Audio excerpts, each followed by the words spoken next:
Hubertus Mühlhauser. Manitowoc Foodservice is now trading on its own. It was spun off from the Crane Company, ticker is MFS. How does it feel to be a pure play? It feels great. It feels very, very good because we're the global leader in a very, very attractive and stable industry. The global food service equipment industry is a 20% plus margin industry. We have a runway of 1,000 basis points in our operating margins to catch up with our competitors, and we know what we want to do, and we can do this now as a publicly traded independent company.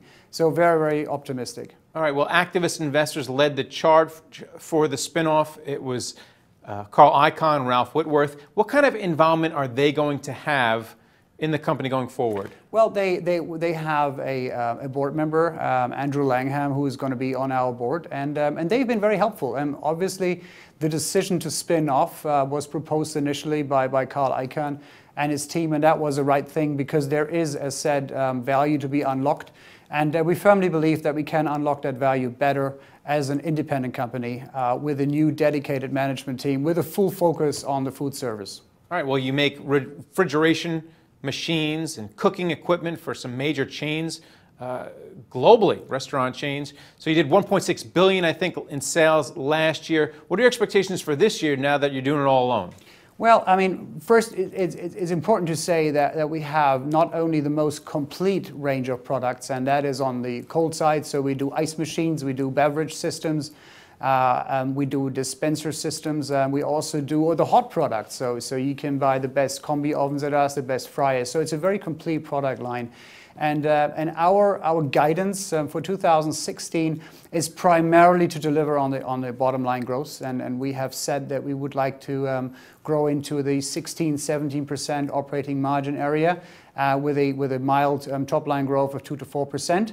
And we feel very confident that we're going to achieve that. And what's driving innovation in the food service equipment market right now? I know there's a big trend towards healthier eating, and we've seen that in a lot of chains like Chipotle, although Chipotle has had their problems recently with food safety. But what are the big innovations going on right now? Well, there are two trends. One is the consumer trends is more into more healthy food, more made to order, like every day the breakfast, build my own burger.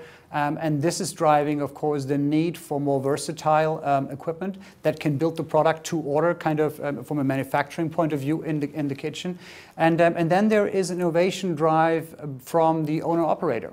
The owner-operator has the constant pressure to decrease his input costs, and his input costs are waste, are space, are labor, and energy. And whenever you come up with an innovation in the kitchen that can help the owner-operator to reduce one of those input factors, you have a deal.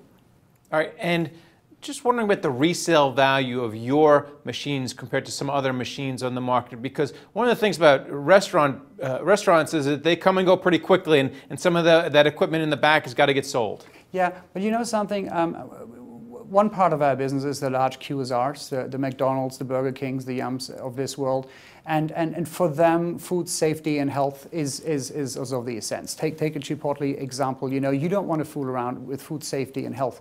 And that is a reason why the replacement cycles are really adhered to. And why don't we see too much second-hand equipment on the market? The same, by the way, goes for the general market. If you think of the fine dining, and you probably saw today that we had Daniel Boulou, the world-famous chef, with us on the balcony.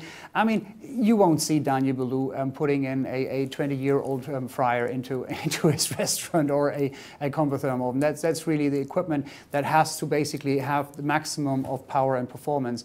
And so therefore the aftermarket business or the second-hand business is not a business for us. All right, and then finally, what are you going to miss about having the entire company with cranes, with food services? What are you going to miss about having the complete package now that you're a pure play?